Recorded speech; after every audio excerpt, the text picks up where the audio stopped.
2027年法國要舉行總統大選，目前極右派候選人勒龐以民調的支持率是一路領先。就算其他政黨的候選人這聲勢有略仔提升，不過根據上新的民調顯示，無論是誰進入第二輪的投票，勒龐也是真有機會會選贏。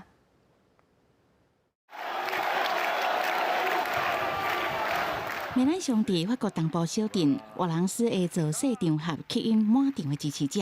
伊佇演講中除了批評以色列佇加薩這個所在軍事行動，都若親像佇大屠殺，嘛講歐洲各國對以色列寬容是可恥而且冷靜的表現。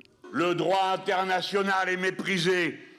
Le génocide à Gaza, l'invasion israélienne au Liban et en Syrie ont été ainsi encouragés. Voilà quelle est la conséquence de la lâcheté et de la volerie.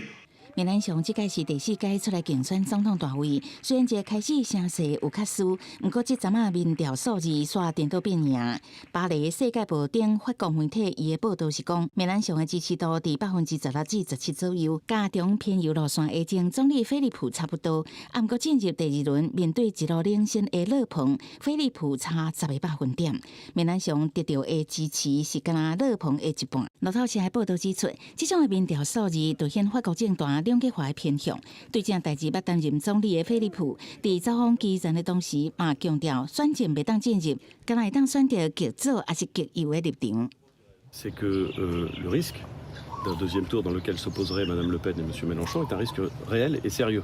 Il y a peut-être des gens qui ont envie de jouer avec cette hypothèse en imaginant qu'elle n'est pas possible. Moi, je pense que ce risque est réel et sérieux. Et c'est pour ça que je me suis lancé tôt dans la campagne présidentielle. 根據巴黎世界報的報道，菲利普佇民調的數字看起來甲梅蘭雄差不多，啊，不過甲之前的民調比起來，菲利普的支持率顛倒降低，梅蘭雄是顛倒有提升。另外，歐洲新聞台報道是講，同款屬有左派的公共廣場，候選人格魯克斯曼這陣的支持率嘛達到2位數，顯示法國選民除了左右分裂，左派選民本身的整合嘛是候選人重大挑戰。